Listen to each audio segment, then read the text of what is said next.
Atenção, Henrique, o World Trade Center caiu. Caiu o World Trade Center, exato. O World Trade Center caiu. I have a dream that one day on the red hills of Georgia. Memória com História, um podcast de história feito por alunos e para alunos. Grândola, Vila Morena, terra da fraternidade. O povo é quem mais ordena dentro de ti, ó cidade.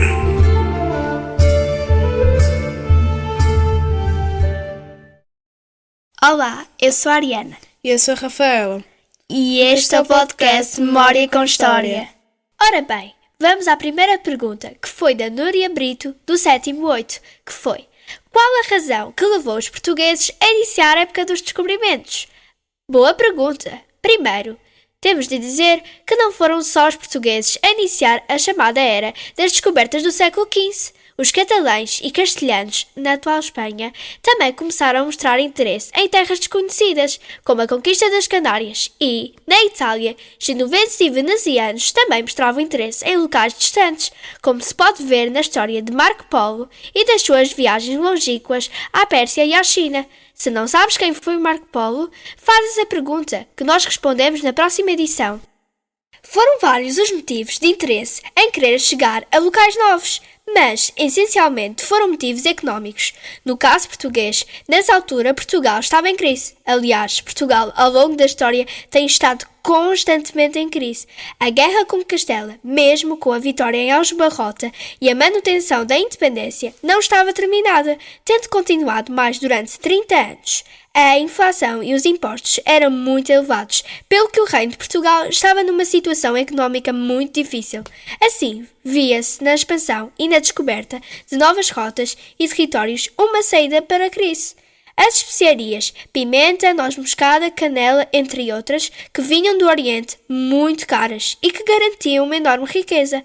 Seria um sonho encontrar um caminho marítimo direto para a Índia e ter acesso direto e não depender dos mercadores italianos e chegar a locais onde pudessem existir metais preciosos. Desse modo descobriram-se as Ilhas Atlânticas, incluindo as Canárias, cuja Portugal também já esteve interessado, onde foram exploradas várias plantações, e a descoberta da costa africana até chegarmos à Índia. Ora bem, a próxima pergunta foi feita pela turma do 9º 5. Motivos da guerra entre palestinianos e judeus. Ui, pergunta simples, mas com resposta complexa, muito complexa. Bem, esta questão envolve aspectos históricos, religiosos, políticos e também territoriais. Infelizmente, não é possível apresentar uma resposta simples, ou mesmo definitiva, que explique os motivos deste conflito. Mas vamos lá começar. Esta já deve ser a 7ª guerra entre palestinianos e judeus, desde a fundação do Estado de Israel. Já lá vamos a esse ponto. Antes de tudo, temos que perceber que a região atual da Palestina, dividida entre Israel, Cisjordânia e faixa de Gaza, foi habitada por diferentes povos ao longo da história, incluindo judeus, cristãos e muçulmanos. Cada um desses grupos tem uma ligação religiosa e cultural muito forte com a cidade de Jerusalém, que é uma cidade santa para as 3 religiões. O começo desta história vem já desde o Império Romano. Imagina! Os judeus, que não queriam a ocupação romana, fizeram várias revoltas e foram punidos pelos romanos, com expulsões de território e com a destruição do Templo de Herodes. Sabes, aquele muro onde ainda hoje os judeus mais radicais rezam parecendo que quase batem com a cabeça no muro? Pois, esse é o resto desse templo e é sagrado para os judeus. A partir dessa revolta, muitos judeus saíram dessa região e foram sendo ocupados por outros povos e, mais tarde, com a conquista dessa região pelos muçulmanos, a religião desses povos passou a ser maioritariamente muçulmana, muito mais tarde, após a Primeira Guerra Mundial, mas sobretudo a seguir à Segunda Guerra Mundial, devido ao acontecimento nessa guerra, que foi o genocídio dos judeus, houve uma pressão para a criação de um Estado para os judeus. Se é que o local histórico do Estado dos judeus já estava ocupado por outros povos, como palestinianos, E já estás a ver os problemas já aparecerem, não? Em 1947, a ONU propôs o plano de partilhar o território entre palestinianos e judeus, mas com a declaração de independência de Israel no ano seguinte, começaram as guerras, pois os muçulmanos não aceitaram essa decisão. Esta guerra, que atualmente está a acontecer, já é a 7ª desde 1948. Judeus e palestinianos não aceitam a ocupação do seu território pelo outro, pois ambos, como viste, acreditam que aquele é o seu território. Ora bem, a próxima pergunta foi da Iris Camacho, do 7º 11, que foi: qual foi, até hoje, a mulher mais bonita que existiu? Pois, aqui está uma pergunta impossível de responder, e é impossível porque a beleza é subjetiva. O que é bonito para mim é indiferente para o João ou mesmo feio para a Maria. E ainda bem, senão apaixonávamos-nos todos pelas mesmas pessoas. Mas vamos aproveitar esta pergunta para dizer que ao longo da história o que era ser belo foi mudando com os tempos e com as civilizações. Pensa-se que, no Antigo Egito, pelas representações que nos deixaram em pinturas e figuras, apreciavam pele clara e olhos grandes, e que gostavam de crânios alongados, que eram considerados atraentes e vistos como uma marca de beleza e prestígio. Colocavam faixas no crânio das crianças durante o crescimento para que ficasse, quando adulto, de forma alongada. Estranho, não? Na Grécia Antiga, o ideal de beleza era a simetria, com proporções equilibradas e músculos bem desenvolvidos. O corpo atlético e musculoso era muito apreciado, e a própria deusa Afrodite teve importância na definição da beleza da mitologia grega. Ela era a deusa da beleza, do amor e da fertilidade, representada em obras de arte como uma figura linda, esbelta e graciosa. Mais recentemente, nos séculos XVII e XVIII, apreciava-se a pele clara, daí o termo sangue azul, respondida noutra pergunta. E usava-se o famoso pó de arroz para realçar o branco da pele, e apreciava-se uma silhueta mais cheia, com uma aparência mais voluptuosa. No início do século XX, nos loucos anos 20, a mulher era mais independente. Era o tempo do cabelo curto, chamado à la garçon, batons escuros e maquilhagem excessiva para um visual ousado. Mais próximo de nós, a pele mais escura, bronzeada da praia, tornou-se moda, assim, com uma silhueta mais magra. Com vez, ao longo da história, o que era entendido como belo foi variando consoante a época, portanto não é possível responder qual foi a mulher mais bela. Uma pessoa considerada bela no século XX, se viajasse no tempo para o século XVII, não seria considerada bonita nem apreciada. A próxima pergunta é da Leonor Fernandes, do 7º 6.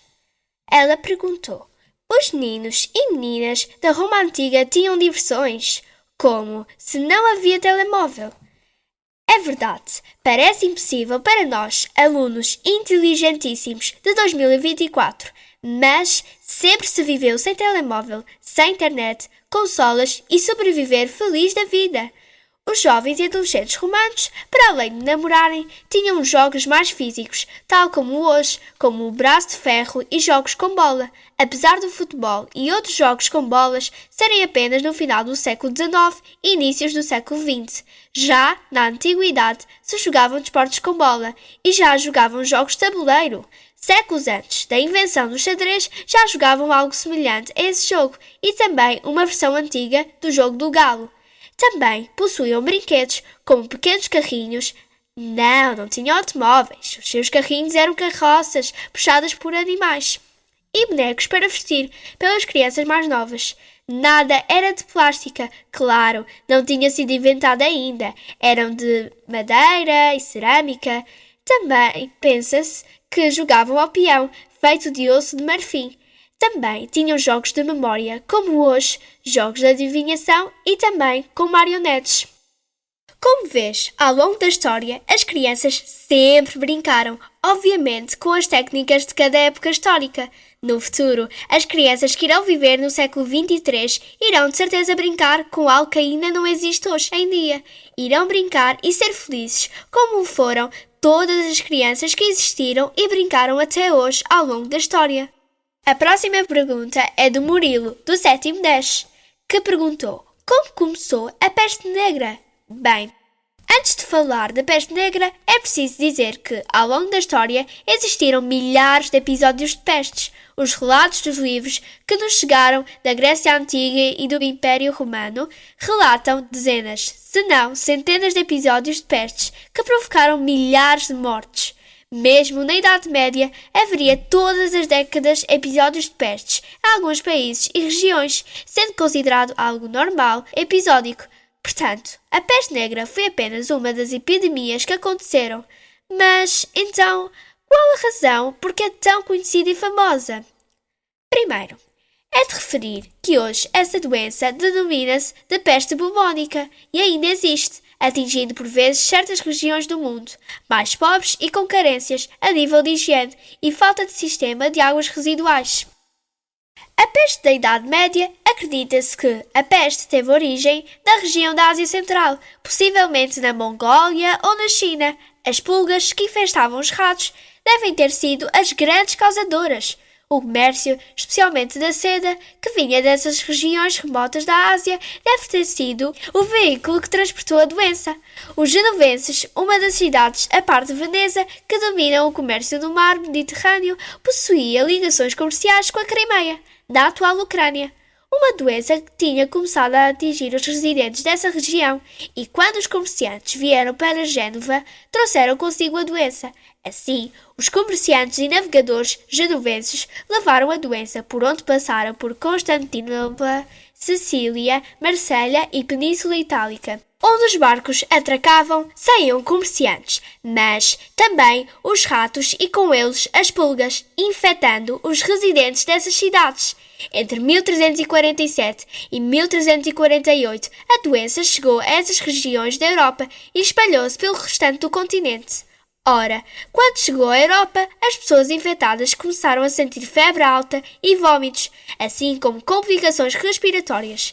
No entanto, o mais característico desta doença e que lhe dá o nome pela qual é conhecida é o crescimento de caroços, bubões ou bulbos, daí peste bubónica, nas virilhas e nas axilas, que ao crescer tornavam-se escuras ou negras. Em 1348 já tinha atingido grande parte da França e da Suíça e rapidamente atingiu a Alemanha, Inglaterra e Península Ibérica. A propagação da peste era muito rápida, provocando o terror das pessoas em apanhar a doença. A mortalidade era tão elevada que os corpos eram abandonados nas ruas ou amontoados uns em cima dos outros e queimados, uma vez que havia tantos cadáveres que não era possível dar um enterro a todos os mortos. Além disso, os únicos tratamentos que existiam eram uma pequena operação para reduzir a quantidade de sangue no corpo, ou abrir e queimar os caroços, ou também a purificação do ar através de fogo, incensos, banhos e remédios naturais. Como deve-se imaginar, isso não adiantava de nada. Os médicos que visitavam os doentes colocavam especiarias no nariz, pois acreditavam que purificava o ar e disfarçava o cheiro. Daí a imagem icónica da peste negra, os médicos com uma máscara de pássaro. Esta peste provocou uma mortalidade tão elevada que pensa-se provocou apenas na Europa um decréscimo de 1/3 da população inteira do continente. Através das pinturas e dos livros que foram pintados e escritos na época, o medo, o terror que as pessoas passaram nessa altura perduram até hoje, sendo por isso que ainda hoje é bastante conhecida.